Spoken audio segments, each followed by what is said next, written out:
অনেকে অভিযোগ করে আল্লাহ আমার এইটা দেয় নাই, ওইটা দেয় নাই, আমি এটা পাই নাই, ওইটা পাই নাই। ও পায়, আমি পাই না কেন? ওর চাকরি হয়, আমার হয় না কেন? ওর ব্যবসায় লাভ, আমার লস কেন? ওর বউ সুন্দরী, আমারটা কালা কেন? আছে না নাই? না, অভিযোগ করবেন না।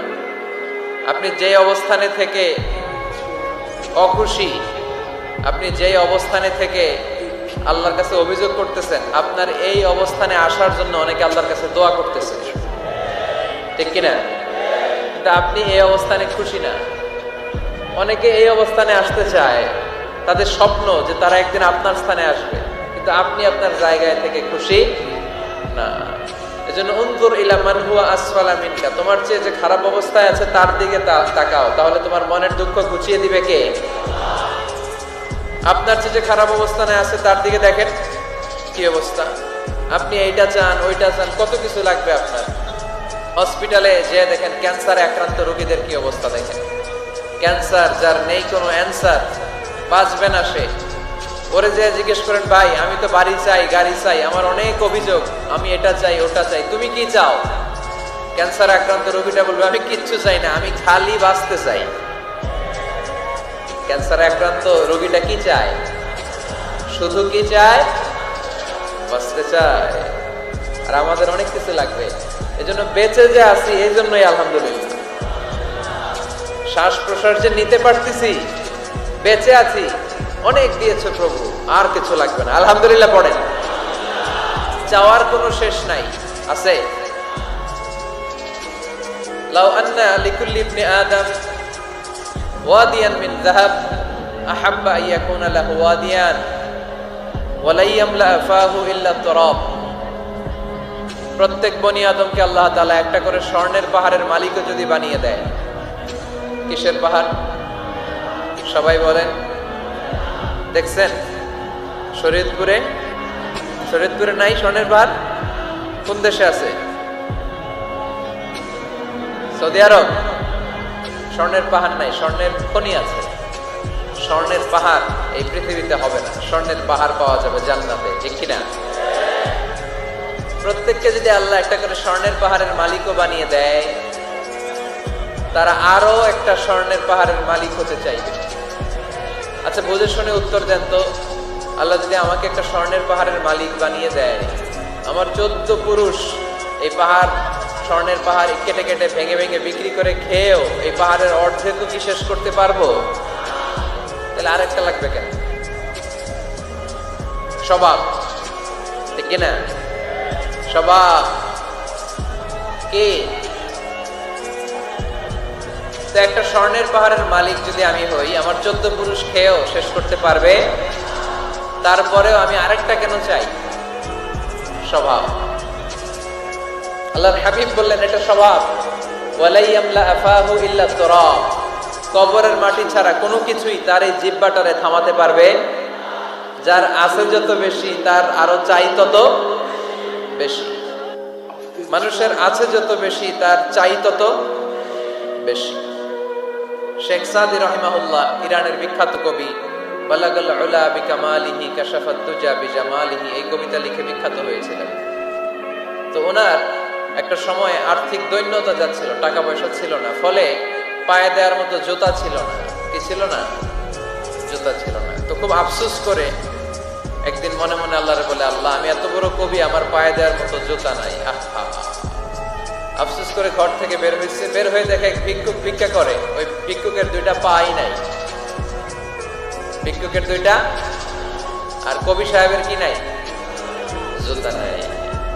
কবি সাহেব যখন এই দৃশ্য দেখছে, হায় রে, আমার তো পা আছে, এর তো পাই নাই, সেজদায় পড়ে গেল। আর আল্লাহরে বলে, আল্লাহ শুকর, আলহামদুলিল্লাহ, বেশ ভালো আছি, আর কিছু লাগবে না। এজন্য শান্তি হচ্ছে শুকর আলহামদুলিল্লাহর ভিতরে। শান্তি কিসের ভিতরে? শুকর আলহামদুলিল্লাহর ভিতরে। এজন্য আওয়াজ করে পড়েন আলহামদুলিল্লাহ।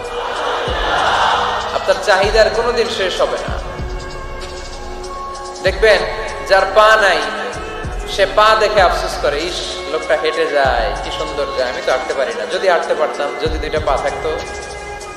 যার পা আছে, সে সাইকেলওয়ালাদেরকে দেখে আফসোস করে, ইস আমার যদি একটা সাইকেল থাকতো তাহলে তার হাঁটা লাগতো না, সাইকেল দিয়ে বাজারে যেতাম। যার সাইকেল আছে সে আবার হুন্ডাওয়ালাদেরকে দেখে আফসোস করে, ইস একটা হুন্ডা যদি থাকতো তাহলে তো ভো ভো করা যাইতো না। হুন্ডাওয়ালার আফসোস আছে প্রাইভেট কারওয়ালাদের দেখে, তারা আফসোস করে ইস আমার যদি একটা কার থাকতো তাহলে তো কার চালাইতে পারতাম। যাদের প্রাইভেট কার এদেরও আফসোস আছে, ইস আমার যদি একটা হেলিকপ্টার যদি থাকতো তাহলে তো উড়াল মারতে পারতাম, ঠিক না? হেলিকপ্টার ওয়ালাদেরও আফসোস আছে, আমার যদি একটা জেট প্লেন থাকতো, jet plane, private jet plane, ও প্রিন্স ওয়ালিদ বিন তালালের মতো 70% মেড অফ গোল্ড, তার একটা জেট প্লেন আছে, এটার 70% স্বর্ণ দিয়ে বানানো। তার মানে চাওয়ার কোনো শেষ আছে নাই। সুখ শান্তি যদি চান অলওয়েজ পড়বেন আলহামদুলিল্লাহ। কি পড়বেন? টাকা যার বেশি টেনশন তার বেশি। সাধারণত টাকা যার বেশি রোগ তার বেশি, টাকা যার বেশি শান্তি তার কম। আপনি খোঁজ নিয়ে দেখেন, 1000 কোটি টাকার মালিক, ঘরে শান্তি নাই, স্ত্রীর সাথে মনোমালিন্য, স্ত্রী যায় একদিকে উনি যায় আরেকদিকে, পোলায় কই যায় পোলায় নিজেও জানে না, মেয়ের অবস্থা খারাপ, আরেক ছেলের সাথে হাঁটে। তো এই হচ্ছে এদের লাইফস্টাইল। সবাই না, আল্লাহওয়ালা যারা তারা ভিন্ন। রাতে এদের ঘুম হয় না, অনেকগুলো ঘুমের ট্যাবলেট খেয়ে ঘুমাতে হয়, ঘুম আসে না, ঘুম আসে না। কিন্তু রিক্সাওয়ালা, কুলিওয়ালা, দিনমজুর, এদের রোগ বালাই আছে? কথা বলেন। খাওয়ার সমস্যা আছে, ঘুমের সমস্যা আছে, শুইলেই ঘুম আসে, যেখানে রাইত ওইখানেই গাই। ঘুমাইতে দেরি, নাক ডাকতে দেরি হয় না, ওর নাকের ডাকের আওয়াজে ট্রাকের ইঞ্জিনও ফেল। শান্তির ঘুম।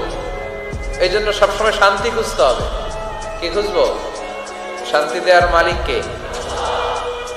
আল্লাহ তুমি এই দেশটাকে শান্তিময় করো, শরীয়তপুরটাকে তুমি শান্তিময় করো, আজকের মাহফিলটারে কবুল করো। শামসুল হক শিকদার জামি মসজিদ কমিটির উদ্যোগে 10ম বার্ষিক তাফসীরুল কোরআনের মাহফিল, স্থান জাজিরা, কেন্দ্রীয় ঈদগাহ ময়দান। এটা জাজিরার নাম অনেক শুনেছি আমি, আসা হয় নাই, এই প্রথম আসলাম আলহামদুলিল্লাহ। 3 দিন ব্যাপী তাফসীরুল কোরআনের প্রোগ্রামের আজ 3য় রজনী। আমার আগে কথা বলেছে মুফতি কাজী মোহাম্মদ ইব্রাহিম, গতকাল কথা বলেছে মাওলানা এম হাসিবুর রহমান, কথা বলেছে মাওলানা আব্দুল খালেক শরীয়তপুরী। যারাই কথা বলেছে কোরআন হাদিসের আলোকে যা বলেছে আমরা যেন আমল করতে পারি, আল্লাহ তৌফিক দান করো। সঙ্গীত পরিবেশনায় ছিল মশিউর রহমান সুর সম্রাট, অ্যাডভোকেট রোকনুজ্জামান ইসলামী সঙ্গীত শিল্পী, star voice champion Imtiaz Ahmed. আজকের প্রোগ্রামের প্রধান অতিথি জননেতা জনাব ইকবাল হোসেন অপু সাহেব, মাননীয় সংসদ সদস্য শরীয়তপুর 1 আসন, আসছেন উনি প্রতিনিধি হিসেবে, চেয়ারম্যান সাহেব যিনি বক্তব্য রাখলেন, সুন্দর বক্তব্য রেখেছেন উনি। বিশেষ অতিথি জননেতা আলহাজ মোবারক আলী শিকদার, চেয়ারম্যান উপজেলা পরিষদ জাজিরা।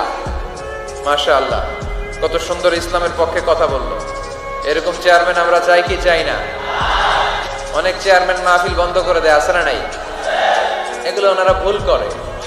ওনাদের উচিত মাহফিলগুলোতে আসা। যেমন আপনাদের চেয়ারম্যান এসেছে, আপনাদের ভালোবাসায় সিক্ত হয়েছে, ঠিক কিনা? আপনাদের দোয়া নিয়ে গিয়েছে, দোয়ার দরকার আছে না নাই? দোয়ার অনেক দাম। এজন্য জনপ্রতিনিধি যারা, আমি ওনাদেরকে বিনয়ের সাথে বলবো আপনারা মাহফিলগুলোতে আসবেন, এসে জনগণকে সালাম দিয়ে যাবেন, দোয়া নিয়ে যাবেন, দোয়ার অনেক দরকার। অতিথি হিসেবে আরো আছে জনাব মোহাম্মদ ইউনুস ব্যাপারী, জিএম নুরুল হক সাহেব, মোহাম্মদ ওমর ফারুক সাহেব। যারাই এসেছে আল্লাহ সবাইকে কবুল করো। বিশেষ করে আমার যুবক ভাইদেরকে আল্লাহ তুমি কবুল করো। সৈয়দনা ওমর ফারুকের মতো ইসলামের বীর সেনানী হিসেবে কবুল করে নাও। পর্দার আড়ালে মা বোনদেরকে আল্লাহ তুমি কবুল করো। আম্মা জান আয়েশা রাদিয়াল্লাহু তাআলা আনহা, খাদিজাতুল কুবরা রাদিয়াল্লাহু তাআলা আনহার মতো মহিয়সী, গরিয়সী, নেককার নারী হিসেবে কবুল করো। আসুন আমরা সরাসরি কোরআন থেকে শুনি, কারণ কোরআন থেকে শুনলে বরকত বেশি না কম? আরো জোরে বলেন, বেশি না কম? এটা এমন একটা কিতাব যে কিতাবে কোনো ভুল নাই। আছে? সন্দেহ আছে? সংশয় আছে? মুত্তাকিনদের জন্য এই বইটারে হেদায়েতের কিতাব করে নাজিল করলো কে? যালিকাল কিতাবু লা রাইবা ফি হুদাল লিল মুত্তাকিন। This is the book, the most authentic and original book in the world. whereof there is no doubt in it and a guidance to those who are muttaqin. এটা এমন বই যে বইয়ে কোনো ভুল নাই, কোনো সন্দেহ নাই, কোনো সংশয় নাই। মুত্তাকিনদের জন্য এই বইটারে হেদায়েতের কিতাব করে পাঠালো কে? আবার আল্লাহ বলেন কিতাবুন আনজালনাহু ইলাইকা লিতুখরিজান নাসা মিনায-যুলুমাতি ইলান-নূর। নবী হে, এই কিতাবকে আমি নাজিল করেছি অন্ধকারাচ্ছন্ন মানুষগুলোকে আলোর পথ দেখাতে, বামপন্থী গুলারে ডানপন্থী বানাতে, জাহান্নামী গুলারে জান্নাতি বানাতে। এই কিতাব যদি কেউ পড়ে সে মানুষের মতো মানুষ হয়। ওই মানুষ কখনো অন্যায় করে না। এই কিতাব যে পড়ে এবং মানে, এই কিতাবের শিক্ষাকে যে নিজের মধ্যে ধারণ করে সে কখনো মিথ্যা বলে না, মা বাবার সাথে বেয়াদবি করে না। ওই আলোকিত মানুষটা কখনো টেন্ডারবাজি করে না, চাঁদাবাজি করে না, দুর্নীতিতে চ্যাম্পিয়ন হয় না, ক্যাসিনো ব্যবসায় নামে না। এই কোরআন যারা বুকে ধারণ করে এরা কোনোদিন পেঁয়াজের দাম বাড়ায় না। জোরে বলেন ঠিক কিনা? এরা কখনো তাদের কোনো কাজে জনমানুষের ক্ষতি করে না। এরা সব সময় কল্যাণের পক্ষে, এরা মানবতার পক্ষে। এরাই হচ্ছে আলোকিত মানুষ, ঠিক কিনা? মানুষ হওয়া পৃথিবীতে বড় কঠিন। খালি চোখে যা দেখেন এগুলো মানুষ না, এগুলো জনসংখ্যা। এগুলো কি? এজন্য বলা হয় বাড়ছে জনসংখ্যা, কমছে মানুষ। বাড়তেছে কি, কমতেছে কি? মানুষ। গরুর পেট থেকে বেরোলেই ওটা গরু হয়ে যায়, ছাগলের পেট থেকে বেরোলেই ওইটা ছাগল হয়ে যায়, মুরগির পেট থেকে বেরোলেই ওইটা মুরগি। কিন্তু মানুষের পেট থেকে বেরোলেই ওটা মানুষ হয় না, ওটার মানুষ বানাইতে হয়, তাই না? আবার গরুকে কেউ কোনোদিন বলে না এই তুই গরুর মতো গরু হ, বলে? শরীয়তপুরে আপনারাও বলেন না? ছাগলকে কেউ কোনোদিন বলছে এই তুই ছাগলের মতো ছাগল হও। কিন্তু মানুষকে বলা হয় তুমি মানুষের মতো মানুষ হও। কোরআন পড়লে মানুষের মতো মানুষ হওয়া যায়, ঠিক কিনা? এই দুনিয়া এখন তো আর সেই দুনিয়া নাই, মানুষ নামের মানুষ আছে দুনিয়া বোঝাই, সেই মানুষের ভিড়ে আমার আসল মানুষ নাই, ঠিক কিনা? আসল মানুষের বড় অভাব। মানুষের মতো মানুষ খুঁজে পাওয়া দুষ্কর। এই কোরআন এসেছে আমাদেরকে মানুষের মতো মানুষ বানাতে। এজন্য এই কোরআন থেকে শুনলে লাভ না লস? কোরআনের সাথে আমাদের সম্পর্ক বাড়াতে হবে। প্রতিদিন কোরআন তেলাওয়াত করতে হবে। আপনারা করেন? হ্যাঁ, আজকে করছেন কারা কারা দেখি? মাশাআল্লাহ, মাশাআল্লাহ, হাত নামান।